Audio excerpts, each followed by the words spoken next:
10 رمضان المبارک، اس کی 2-3 خاص تاریخی اہمیتیں ہیں۔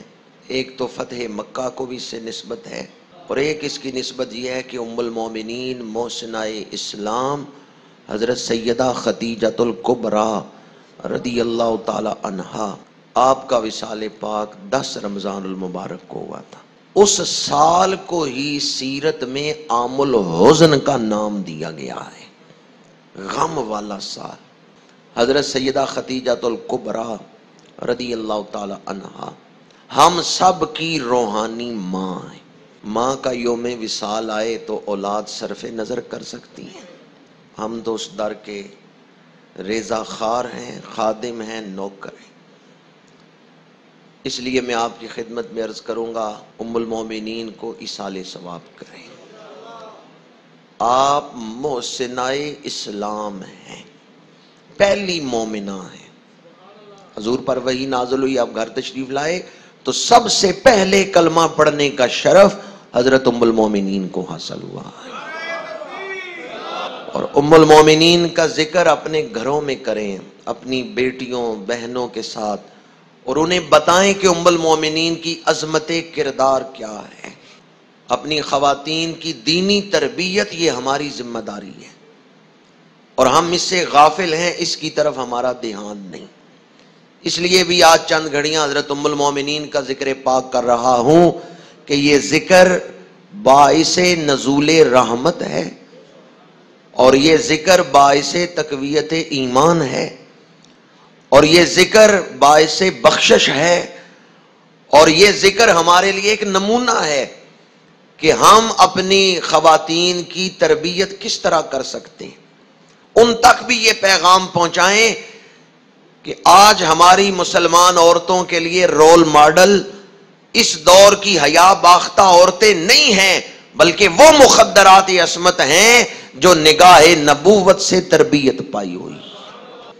تو آج جس ہستی کا ذکر ہم کر رہے ہیں یہ محسنہ اسلام، اعلیٰ حضرت نے ان کا ذکر کیا تو اعلیٰ حضرت فرماتے ہیں سیما، پہلی ماں، کاف امن و امان، حق گزارے رفاقت پہ لاکھوں سلام۔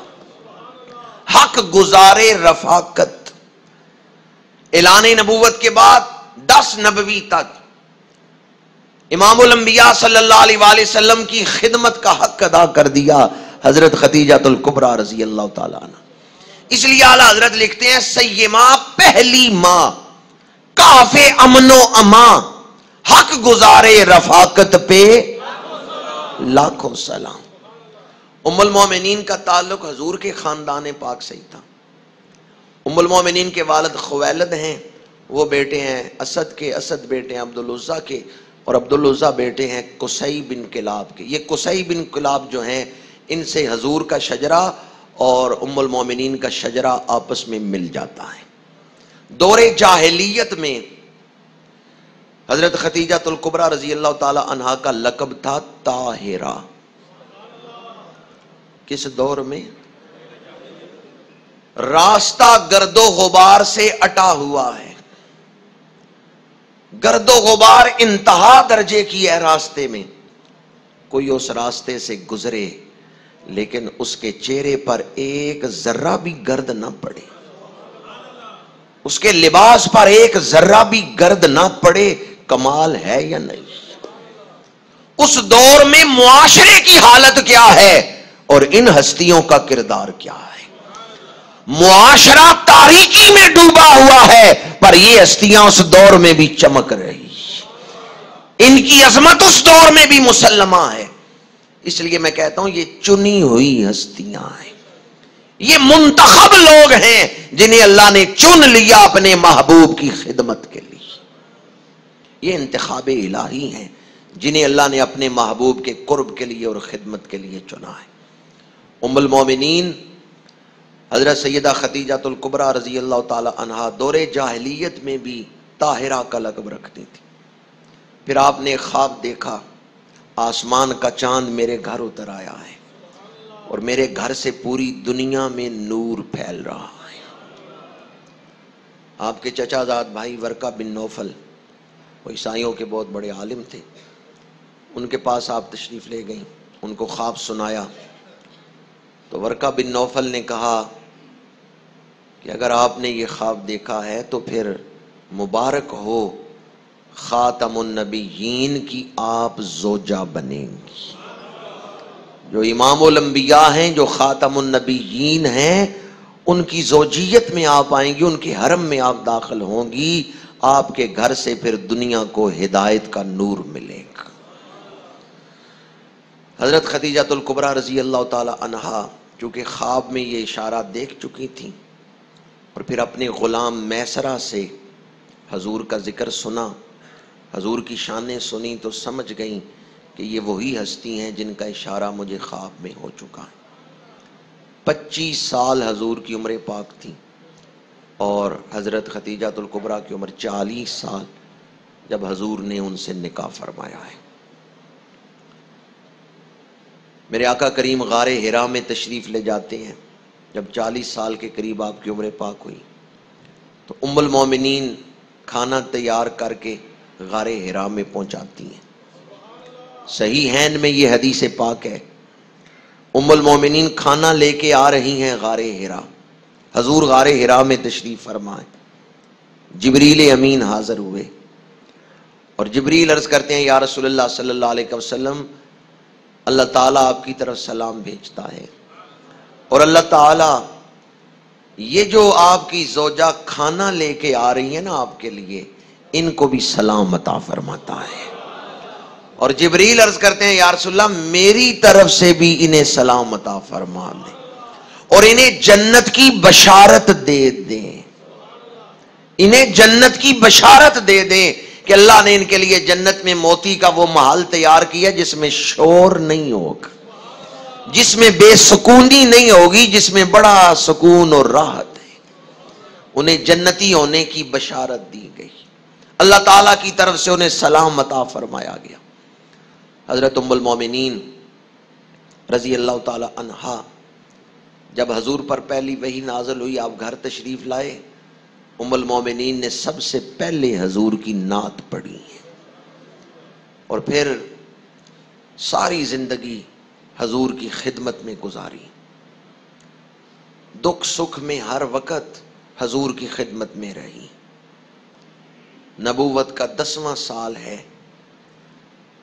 کہ حضرت ام المومنین رضی اللہ تعالی عنہا آپ بیمار ہوئی ہیں۔ حضور کی ساری اولاد سوائے حضرت ابراہیم کے، باقی حضور کی ساری اولاد 4 بیٹیاں اور 2 بیٹے، وہ حضرت سیدہ خدیجہ الکبریٰ رضی اللہ تعالی عنہا کے بطن مبارک سے ہیں۔ ام المومنین کی یہ فضیلت بھی بڑی ہے کہ جنتی عورتوں کی سردار ان کی بیٹی ہیں، سیدہ نساء العالمین حضرت خدیجہ الکبریٰ کی گود میں آئی ہیں۔ حضرت سیدہ خاتون جنت کی بڑی شان ہے، بڑی عظمت ہے، پر ام المومنین سیدہ خدیجہ الکبریٰ تو ماں ہیں حضرت سیدہ نساء العالمین کی۔ کتنی اعلیٰ نسبتیں ام المومنین کو حاصل، جو بعد میں آپ کی خدمت میں عرض کرنا چاہتا ہوں بطور خاص۔ جب وصال کا وقت قریب آیا تو ام المومنین نے اپنی بیٹی حضرت خاتون جنت کو بلا کے فرمایا کہ جب میرا وصال ہو جائے تو میرے وصال کے بعد حضور کی خدمت میں میری یہ خواہش عرض کرنا، میری یہ خواہش بیان کرنا۔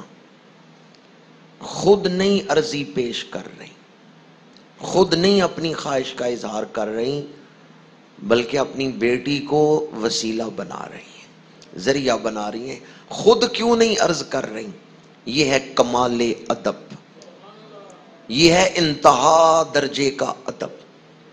زوجہ ہیں، خلوت و جلوت میں ساتھ رہی ہیں، پھر خود کیوں نہیں عرض کر رہی؟ سیدہ خاتون جنت کو کیوں کہہ رہی ہیں کہ میرے وصال کے بعد اے بیٹی تم یہ خواہش حضور کی بارگاہ میں عرض کرنا، میری یہ خواہش عرض کرنا؟ خود کیوں نہیں عرض کر رہی؟ جو حضور کے جتنا قریب ہوتا ہے اتنا زیادہ ادب کرتا۔ عام طور پر دنیا میں دیکھا گیا ہے کئی لوگ ایسے ہیں دور سے دیکھیں بڑے عظیم نظر آئیں گے، جتنا قریب ہوتے جائیں عظمت کا محل چکنا چور ہوتا جائے گا، جتنے قریب ہوتے جائیں محبت گھٹتی جائے گی۔ اور بعض لوگ ایسے ہیں کہ جن کے قریب رہنے والے ان کا ادب نہیں کرتے، ان سے محبت نہیں کرتے، لیکن یہ اصول اوروں کے لیے ہے، اللہ کے نبی کے لیے نہیں۔ حضور کی شان یہ ہے کہ جو جتنا قریب ہوتا ہے وہ اتنی زیادہ محبت کرتا ہے۔ عام طور پہ بیویاں خامدوں سے وہ محبت یا وہ ادب نہیں رکھتی جو یہاں نظر آتا ہے کہ حضور کی ازواج مطہرات سب سے زیادہ حضور کا ادب کرتی ہیں۔ جو حضور کے جتنا قریب ہوتا ہے وہ اتنی زیادہ محبت حضور سے کرتا ہے، کیونکہ وہ حضور کے حسن کردار کو زیادہ مشاہدہ کرتا ہے، اس کے دل میں زیادہ حضور کی محبت پیدا ہو جاتی ہے۔ ام المومنین رضی اللہ تعالیٰ عنہ نے خواہش کیا بیان کی کہ اے بیٹی جب میرا وصال ہو جائے تو حضور کی خدمت میں میری یہ خواہش عرض کرنا، جب حضور پہ پہلی وحی نازل ہوئی تھی تو جو چادر حضور نے لی ہوئی تھی اس چادر کا کفن مجھے عطا فرمائے، مجھے اس چادر میں لپیٹے۔ یہ ہے ادب حضرت ام المومنین کا، اور یہ ہے عقیدہ حضرت ام المومنین کہ اس چادر میں مجھے لپیٹے، اس چادر میں مجھے کفن دیں جو چادر نزول وحی کے وقت حضور کے بدن پاک پر تھی۔ حضرت ام المومنین کا مقام کتنا بلند ہے اور حضور کی بارگاہ میں وہ کس قدر مقبول ہیں۔ مدنی دور میں حضور بکری ذبح کرتے، اس کا گوشت تقسیم کرتے تو آپ فرماتے یہ حصہ ختیجہ کی سہیلیوں کے لیے ہے۔ تو ایک دن ام المومنین حضرت سیدہ عائشہ صدیقہ رضی اللہ تعالی عنہا عرض کرتی ہیں کہ یا رسول اللہ صلی اللہ علیہ وسلم ان میں کون سی ایسی باتیں تھیں جن کی وجہ سے وہ آپ کی بارگاہ میں اتنی مقبول ہیں؟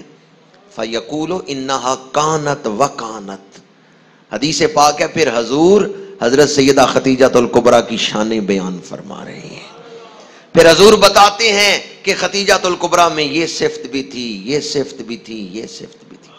فَيَقُولُ إِنَّهَا كَانَتْ وَكَانَتْ، یہ حدیث پاک بتا رہی ہے کہ حضرت ختیجہ الکبریٰ کی شانیں بیان کرنا سنت رسول پاک، حضور ان کا ذکر کرتے تھے اور ان کی شانوں کو بیان فرماتے تھے۔ حضرت ختیجہ الکبریٰ رضی اللہ تعالی عنہا کا کتنا بلند مقام ہے، لیکن یہاں جو بات میں آپ کی خدمت میں عرض کرنا چاہتا ہوں، ابھی 5 نمازیں فرض نہیں ہوئی تھیں، آپ کا وصال پہلے ہو گیا تھا، کیونکہ 5 نمازیں تو فرض ہوئی ہیں شب معراج، اور ام المومنین کا وصال معراج سے پہلے ہو گیا۔ ابھی روزے فرض نہیں ہوئے، ام المومنین کا وصال پہلے ہو گیا۔ ابھی حج فرض نہیں ہوا، ام المومنین کا وصال پہلے ہو گیا۔ انفاق فی سبیل اللہ کا حکم تو تھا، لیکن ابھی معروف معنوں میں زکوٰۃ فرض نہیں ہوئی، اس کے احکامات نہیں نازل ہوئے، ام المومنین کا وصال پہلے ہو گیا۔ عبادت اگرچہ کرتی تھیں، نماز پڑھتی تھیں، لیکن وہ پنجگانہ نماز ابھی فرض نہیں ہوئی، معراج سے پہلے وصال ہوا ام المومنین کا۔ اب میں آپ سے پوچھتا ہوں، نہ انہوں نے پنجگانہ نماز اس طرح ادا کی، نہ انہوں نے اس طرح حج کیا، نہ انہوں نے زکوٰۃ دی، اس طرح مال اگرچہ خرچ کیا اللہ کے راستے میں، نہ انہوں نے اس طرح روزے رکھے، پھر کون سا عمل تھا جس نے ان کو بلند درجہ دلا دیا؟ مال بڑے ضروری ہیں، لیکن نماز، روزہ، حج و زکوٰۃ ان کا درجہ بعد میں ہے، ادب رسول پہلے ہے۔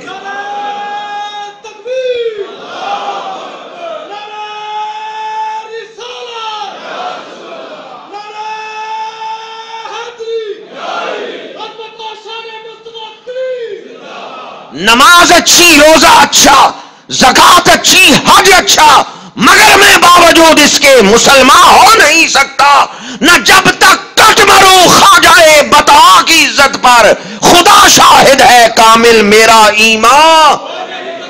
اگر ادب رسول نہیں ہے تو کچھ بھی نہیں ہے، اعمال کا مقام بعد میں ہے، عقیدہ پہلے ہے، ایمان پہلے ہے، ادب پہلے ہے، ادب ہے تو سب کچھ ہے، ادب نہیں تو کچھ بھی نہیں۔